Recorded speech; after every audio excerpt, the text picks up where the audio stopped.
America gained fewer jobs last month than many people hoped. What does that say about President Biden's agenda? Depends on who you ask. Republicans blame the unemployment report on the president's COVID rescue plan. They argue that higher unemployment benefits are disincentivizing people from re-entering the workforce. Democrats say the report shows we need more investment for the economy to recover. They argue that other factors, like the pandemic and a lack of child care, are what's holding things back. Congressman Jim Clyburn of South Carolina reacted to the GOP's argument today.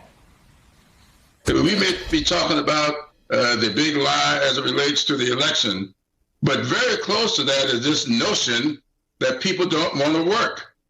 I have not met any of those people who don't want to work. I have met a lot of people who are staying off from work because they cannot find child care for their children.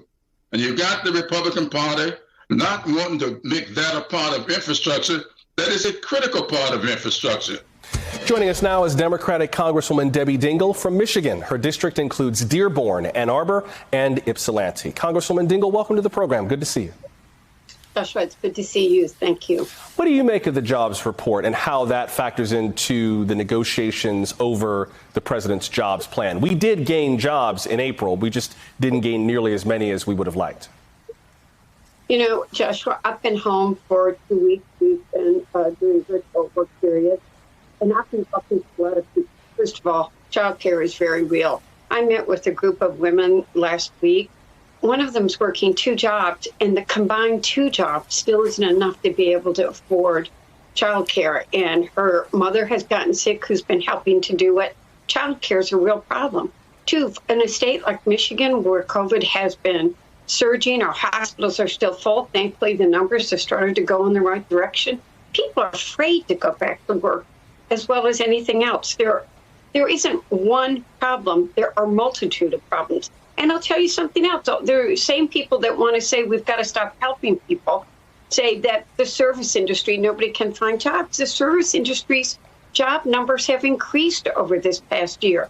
There are many reasons that people aren't in the workforce, and we all have to work together to help people get back there, which means addressing a multitude of issues. What do you make of some of the governors, including South Carolina and Montana, that have announced that they're going to opt out of the expanded unemployment at the end of June, again, as a way to try to, as they see it, sort of goose people back into the workforce? What do you make of that?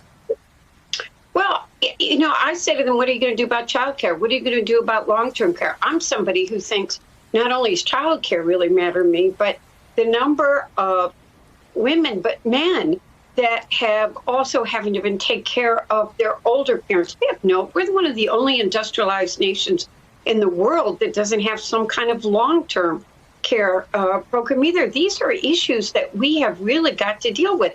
And the fact of the matter is that we've seen almost 3 million women have to leave the workforce because of a variety of issues like caregiving.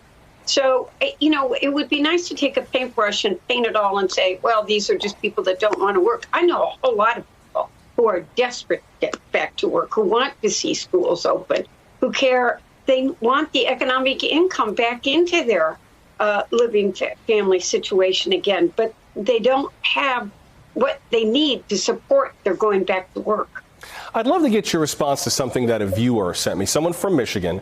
And I think it speaks to the difference in how even in parts of Michigan's industrial economy, you know, Washtenaw County is different from Wayne County, which is different from Macomb County. And you find all kinds of people with many perceptions of the same move. Governor Gretchen Whitmer has called for a pipeline, a crude oil pipeline, to shut down. And the deadline is this Wednesday. It's kind of a bit of a standoff between the state of Michigan and the Canadian government from which this pipeline flows. We heard from a viewer in Michigan named Philip. He has worked for a small propane company in Michigan for decades. And in his view, this is an example of Democrats caring more about the optics of a decision than how it might affect people, because his concern is if you shut down the pipeline, energy costs more, including to transport it differently. Philip writes this: I personally have seen nothing from Democrats to prove they care about the working people in this country. They cater to the rich and they give to those on the bottom, but just enough to convince them they are helping. If you really want to help the American people, put them to work and stop taxing the working class. Congresswoman Dingell, how would you respond to Philip? What would you say to him?